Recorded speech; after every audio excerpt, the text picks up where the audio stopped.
Ngayong araw nga ay may lakad na naman kami, dugong.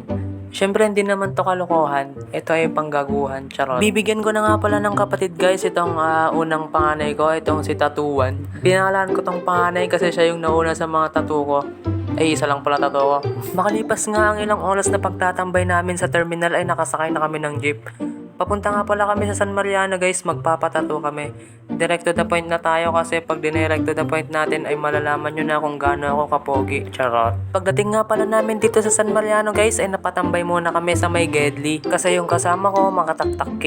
Charot. Napatambay nga lang pala kami dyan guys kasi nawawala na naman kami. Hindi namin alam yung pupuntahan namin. Charot. At ayun na nga guys, naglakad na nga muna kami papunta sa kanila. At kahit sobrang init guys, gustong gusto ko pa rin maglakad kasi may exercise na naman ako. Kasi yung kasama ko malakas na yung stamina niya kaya ewan ko kung nagja-basketball, di ba? Charot. Pagka dire-diretso nga namin guys ay nakarating kami sa may ilog. Ewan ko nga pala kung saang ilog to guys pero napakalawak nito gaya ng pagmamahal ko sa kanya. Chet. Saka di ko pala alam guys, kailangan naming tawirin to kasi kailangan namin. Kasi kung hindi namin to tatawirin, wala lang. Hindi nga pala kami tumawid sa ilog guys. Charot-charot lang yon. Kaya ayun, napatambay muna kami sa may Soho.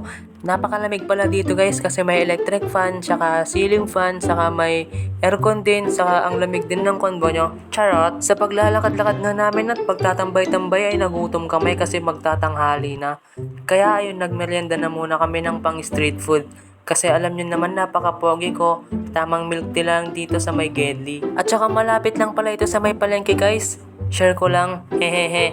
Sumunod nga na eksena guys ay ang tinatatoan na ako. Saka nga pala guys, medyo matagal-tagal din tong pagtatato sa akin. Bahala na pala kayo guys kung papanoorin nyo pa rin hanggang sa dulo. Kasi kung hanggang sa dulo, edi wow. Fast forward ko na nga pala itong video guys kasi baka maboring kayo.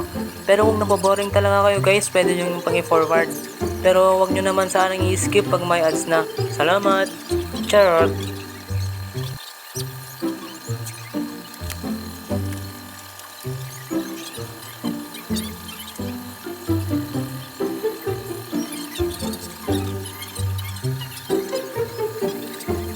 Pagkatapos ko nga palang natatuan ay nainggit si Dexter kaya yun nagpatato na rin siya. Ang sabi pa niya sa akin, ma-updi daw. Pero sabi ko naman sa kanya, mas ma-updi pag iniwan siya ng bebe niya nang pinalit sa pangit. At sa mga gusto nga palang magpatato dyan guys, i-PM nyo lang si Sir Alvin, ito yung account niya. Caring niya nga pala guys yung mga maliliit na tato.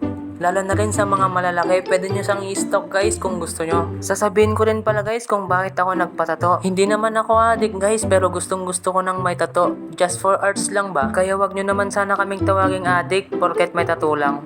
At yan nga pala si Sir Alvin guys yung nakasombrero. Pwede nyo siyang i-chat guys kung gusto nyo magpatato. Okay, nasayang ko na naman ang 3 minutes nyo. Salamat!